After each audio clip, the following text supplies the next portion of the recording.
See how 650 presents Anthony Gismondi and Casey Wilson. This is Tony and Casey's Best of Food and Wine. Now, here's Tony and Casey.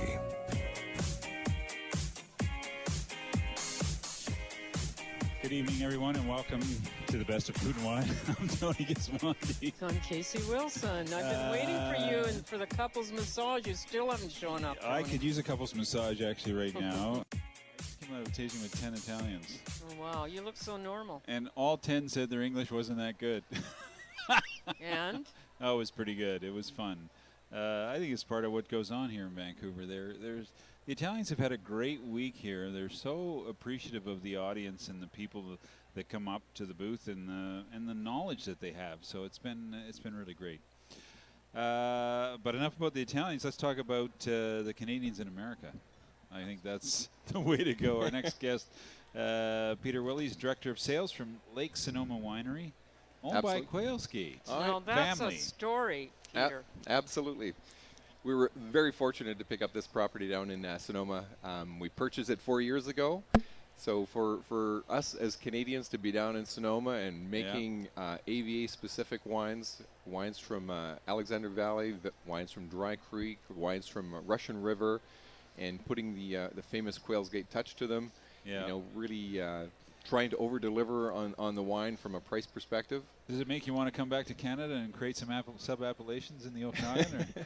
Not at this point, but I think that's going to happen down the road. Yeah. I absolutely believe that's going to happen. We already have the Golden Mile, so we're well on our way here in British Columbia. Well, great to see you. And what's it been like for you to go down there? What are some of the differences, I guess I should ask? Well, first of all, the big thing is the exchange rate, what has happened in the last 4 years. Yeah. We were extremely fortunate purchasing the winery 4 years ago when the exchange rate was pretty much at zero. Yeah. But now, as you're well aware, it's 30 points out. So well, you could sell it now and come home with a pile of dough. We could. I'd be out of a job, so that's not a good thing. Yeah. So no, it's very interesting doing business down there. Obviously, quite different than Canada. We have to have distributors in every single state. Sure. So it takes a little bit more work in lining that side of things up. Mm-hmm. But here in Canada, the wine that we're talking about is Lake Sonoma. Yep.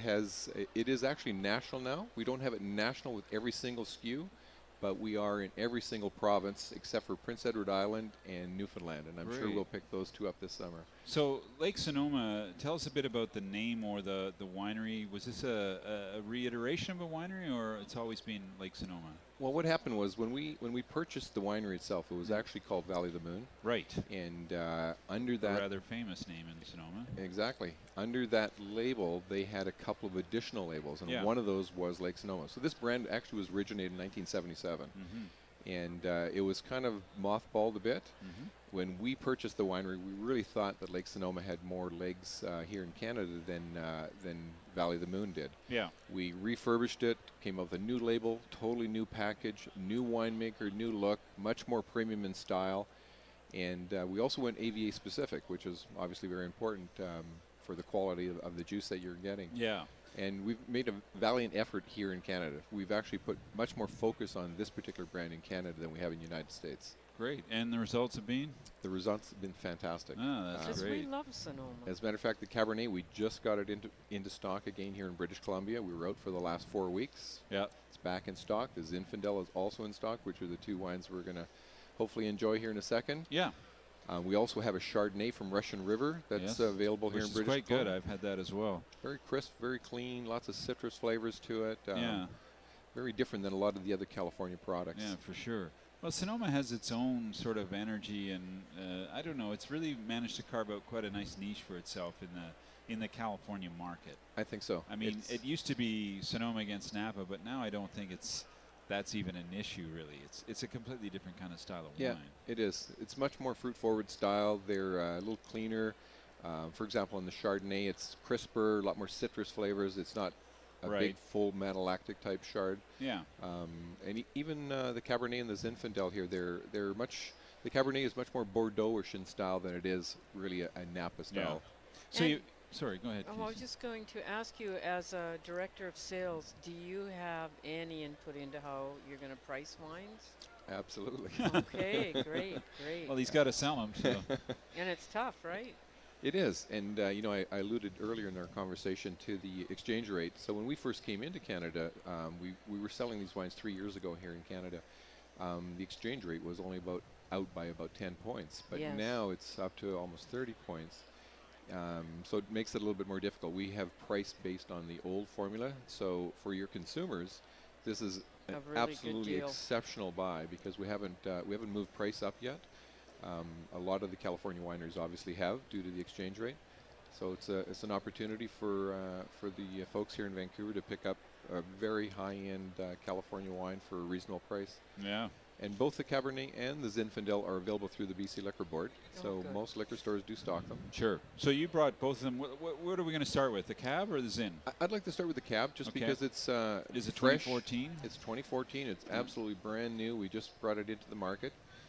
Lots of berry fruit on it. It's Alexander Valley. Alexander so it has all those classic Alexander Valley notes to it. Yeah. We'll talk about this wine. It's quite delicious. You've got a lot of notes there. Yeah, I got a lot of notes.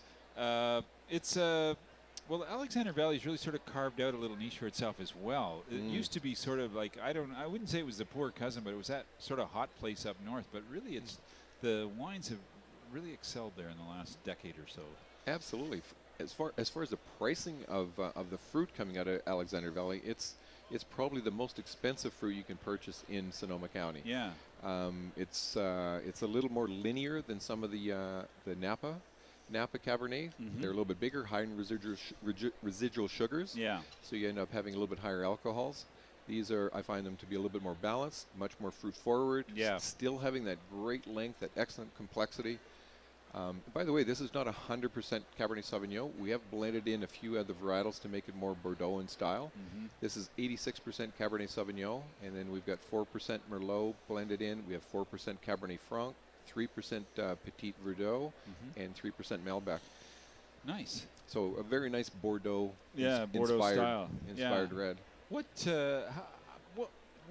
has the family taken to Sonoma, do you think, or What the Stewart family when has you're taken? down there and the Stewart family's in Sonoma now and they're sitting around in meetings, what sort of things is it a different? I don't know if it's different. I guess you'd have to be from the U.S. to really answer that, but Yeah. Well, I think we've taken some of the Canadian culture with us down there. yeah. We really are focusing on over-delivering. Having owned Quails Gate Winery since 1989, we've been making wine for a long time. This is not a new thing for us to make wine. So really, we've gone out and we've hunted down some of the best AVAs in Sonoma that you can possibly get. So the objective wasn't just to make general Sonoma Appellation reds and whites. The objective was to over-deliver on the quality. Yeah. This is not a wine for the Canadian market in particular.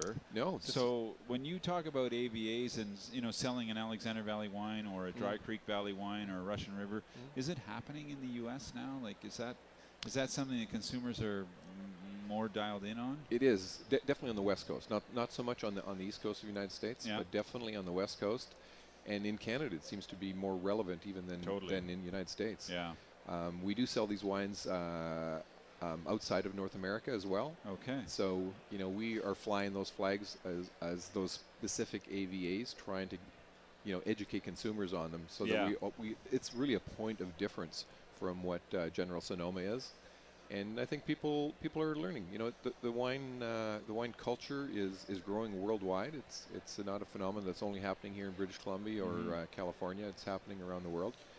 I'm going over to Germany here in about 10 days for Provine. We have distributors in Switzerland. We have a distributor in Denmark. We have a distributor in the UK. I'm doing winemaker dinners in all of those countries, promoting these wines. You're having fun. Yeah, I'm having a lot of fun. Very exciting. Having a lot of fun. And you're in pretty rarefied air with the vineyards around you also. Absolutely. In Sonoma. Absolutely. And we're also in one of the oldest wineries. A lot of people don't realize that the winery was actually built in 1863. Wow. That's pre-Prohibition. It's one of the oldest wineries in California, and some of the buildings that were built back in 1863 are still on the property. As a matter of fact, the backdrop to our tasting bar, the rock wall that we have as the backdrop to the tasting bar, is the exterior wall of the original building that was built in 1863. Well, that's So kind of it's, fun. You don't see that in the Okanagan Valley. No. And we have right on the property itself, we have 75 acres. We have a beautiful Zinfandel vineyard with 75-year-old vines. They're 6 to 8 inches across at the base. They're bush pruned. Wow. It's that history. You can't buy that kind of history. Well, I'm just tasting this wine, and of course, years ago, I remember Kim Stair-Wallace, I think, coming up from Dry Creek, Yes. talking about Zinfandel back then. Yes. When we weren't really talking about regions, just more about Zinfandel. They were kind of the first people to start, wanting us to zero in on different regions, and Dry Creek has a strong reputation for Zinfandel. I love the fruit. It's very specific. Yes. Yeah. And how did you find a winemaker? Was that difficult? Is the winemaker Canadian or American? No, she's American, and we actually inherited Kat. Her name is Kat Adams, and she started at the winery itself in 2006. So being 2016, we purchased it 4 years ago, so 2012. So she's been with the company for 10 years. So acquiring a winemaker of her caliber that has worked for the operation for that many years, she knows where all the skeletons are. Exactly. Yeah. That's And wonderful. she knows the vineyard. She knows which areas are great, which areas aren't. She's a real godsend for us. Yeah. She's fantastic. We're talking with Peter Wille. He's the director of sales for Lake Sonoma Winery, which is owned by the Stewart family, who own Quails Gate Vineyard right here in the Okanagan. Of course, they're from Sonoma now. These wines are in distribution in British Columbia. They are. And the price of the wines, can you help us out with the Cabernet and the Zin? Absolutely. The price is fantastic. As I mentioned, they're both below $30, well below 30 as a matter of fact. Wow. The Zinfandel sells for $22.49. Well, that's amazing. That's pre the 15% all that gets the other added tax. on. Yeah, we know. So $22.49, and the Cabernet Sauvignon sells for $24.49. So Great. very Wow, good. that's impressive. And there's a difference in the vintage. Is it just the 2012 is the Zin? Is it just fluke or? No, we're right at the tail end. We're just about to switch to 13. Okay. And we just ran out of the 13 on the cab. Yeah. It seems like People buy a lot of cab, eh? cab is out of control. Yeah. We absolutely can't keep it in stock. Crazy. So Well, it's nice to have a ripe, delicious Cabernet in the mix too. it's amazing how balanced it is for such a young wine, because it is young. I don't want to confuse the brands, but are you selling any Quails Gate down in Sonoma now? We are selling a little bit of Quails At the Gate. winery, or No, is that no, we're not selling any at the winery, but we do business in California, right? and we do business in Washington and a few other states. Sure. We've been fortunate enough to have a good importer on record in Washington State, and we also deal with a Canadian restaurant chain that has opened up in the United States, which is Earl's. Right. So we're in all of their locations. Oh, that's Which is fantastic. Yeah. Yeah. Great. Well, good to catch up with you. There's a large crowd out there awaiting you. Fantastic. I'm going to go That pour was some wine for them. That was a bit of a mournful. Yeah, it's the last night. Yes, The it energy will come up. I'm sure it will. Yeah. Peter, thanks so much for joining us and sharing these wines. My pleasure. Thank you very much for having me. Lake Sonoma Winery, both Cabernet Zinfandel and Chardonnay you'll find them around in British Columbia. They are available through pretty much every liquor store in BC, and private Some stores private as well. wine shops, and quite a few restaurants have supported us. Great. We've been doing business with a lot of restaurants with Quails Gate, obviously, so we have some great connections with some very prestigious restaurants in British Columbia that are supporting us. That's terrific. Thanks so much. Thank you very much. Appreciate it. Peter Wille, from Director of Sales from Lake Sonoma Winery. We are coming to you live tonight. We're on location at the 2016 Vancouver International Wine Festival, and we'll take a short break. When we come back, we're coming back to British Columbia, and we'll talk to our old friend Eric von Krosek. And we mean old. This is the Best of Food and Wine show, broadcasting live from the Vancouver International Wine Festival, where you can enter to win a deluxe 2-night stay at Painted Boat Resort Spa and Marina on the Sunshine Coast. Visit paintedboat.com.